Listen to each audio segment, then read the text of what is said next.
How can we create great guidelines for our team as we plan for maternity leave? As a self-employed mom, sometimes it feels like we either don't have any support, nobody who understands what we want, especially in the early stages of the business. Now, add a kiddo in there and you've really got your hands full.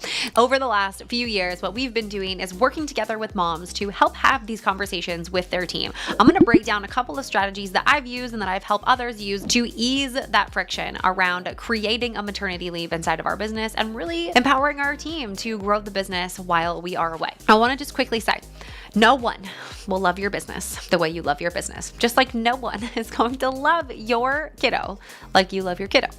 Now, we need to fundamentally understand that because I know that when I was first planning my maternity leave, I really, really wanted somebody to come in and be that stand-in for me. I wanted to replace myself, quote unquote.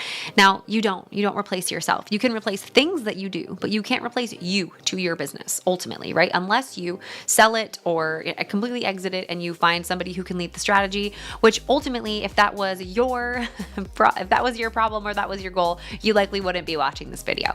So what we want to say is, okay, we understand that somebody's not going to care about our business as much as we care about our business. So what can we do to help them take pieces of what we are doing and make them better, right? Things that maybe aren't our natural gifting or things that maybe the business needs to grow, but perhaps, are in a position where they haven't been fully documented or, put fully on the docket or the task list of our team. When I was planning my maternity leave with my first son, Frank, not only did we have 2 team members exit the business, so we had 2 folks who were working with us long-term and they ended up leaving for other opportunities at the time. And it had nothing to do with my maternity leave. It just had everything to do with their career trajectory. I was pregnant during COVID. One of our employees had left the business because she got her master's in public health and there was a huge demand and massive salaries in public health at the time.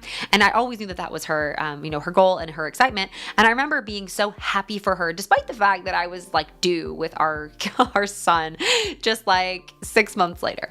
So at the time, I remember thinking, wow, this is a really big challenge for us. And what a great opportunity to get really specific on what made that person successful and how they were supporting me so that we can basically create a system or a process that can apply to multiple team members on our team. So when I took my first maternity leave, which was crazy, we started off really rocky because I wasn't exactly sure what to do. And then as we started going into the maternity leave and my son being about 4 months postpartum, I had really kind of ratcheted back my involvement in the business. And I had someone in my team step up as a leader and really jump in and support our client accounts, which was absolutely instrumental at the time because what I was doing was meeting with the clients and making sure that everybody had ultimately the strategy that they needed, over at operations agency so that my team could jump in and do some of the implementation and I could guide that as well. So it was really, really challenging to do that while I was still in the business. I needed to get out of my own way. So something that I've done, and this is actually part of my best-selling book that I wrote at the end of mid last year, is called the sabbatical method. So what I started doing was I started saying, okay, can we simulate me going out of the business and consider what falls apart, right? What specifically needs to be true in order for me to go out of the business? So what I did, one of the first strategies was I said, okay, well, if you are onboarding clients and I wasn't here, what would you do? And it helped us uncover what particularly needed to be true about the education of that individual, about the resources that they needed to have, the clarity that they needed from me. And I could create that while I was expecting. I created all of that stuff, especially with our second leave. We got way better at this, as you can imagine, after kind of rinsing and repeating one time, especially in such a short period. I had 2 maternity leaves in 2 years, which 10 out of 10 don't recommend, but also was really crazy cool, to just do and be able to create a really durable business through that process. So what we did was we simulated my time off. We created some systems and processes around what we were doing and what I particularly was doing that we didn't have the finances to hire at the time. So that started looking like investing in paid traffic. It started looking like investing in partner relationships who could bring us more people who were really, really perfect clients for us to work with.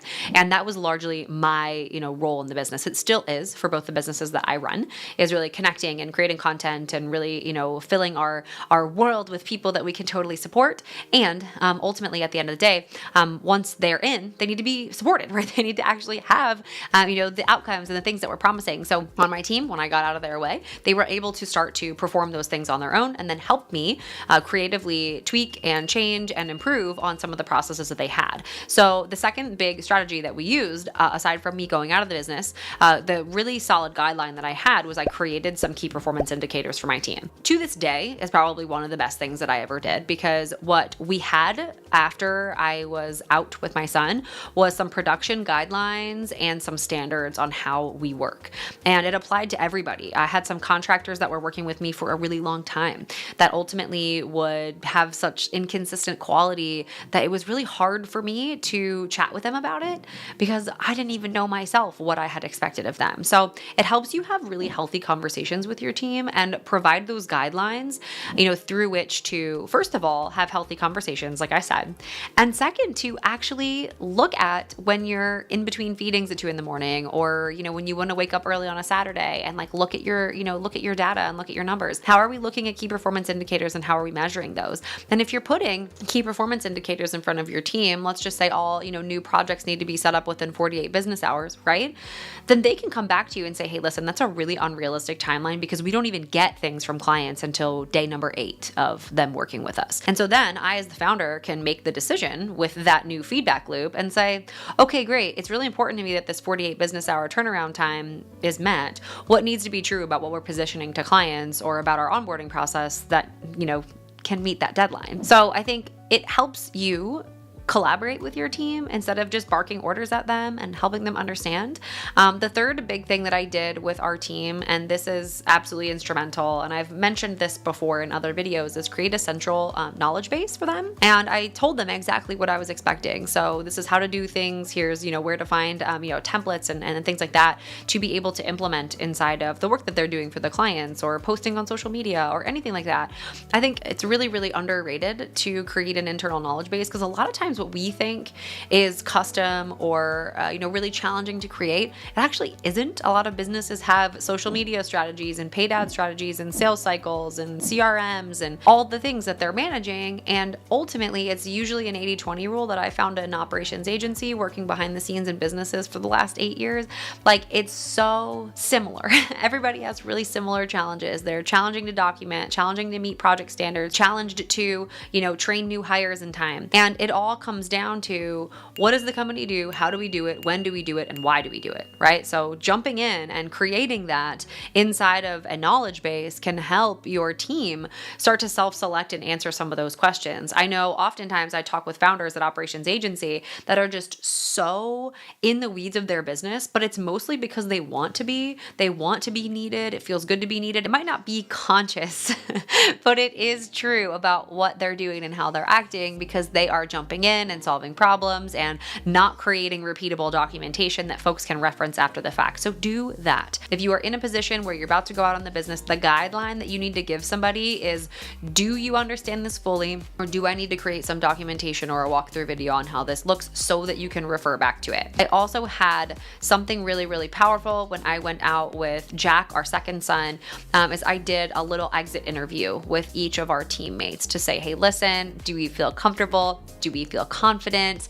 And what can I support you with in terms of, additional? One of the things actually ultimately that ended up happening with our second son, Jack, is I actually sent Lauren on my team, who's been with me now for about 4.5 years. She went through a project management coaching program about specifically managing digital projects and specifically, creating results with a handful of contractors or a multitude of different team members and projects of varying scope. And she crushed it. So that was something that we didn't have, but we knew existed out there. So how can you invest in your people and have those strategic conversations around where they can be up-leveled? Because I remember going out with Jack, our second son, and Lauren feeling so comfortable and confident with a lot of our projects because she knew that she had that training to fall back on and the clarity from me on some of those intangibles that applied only to our business.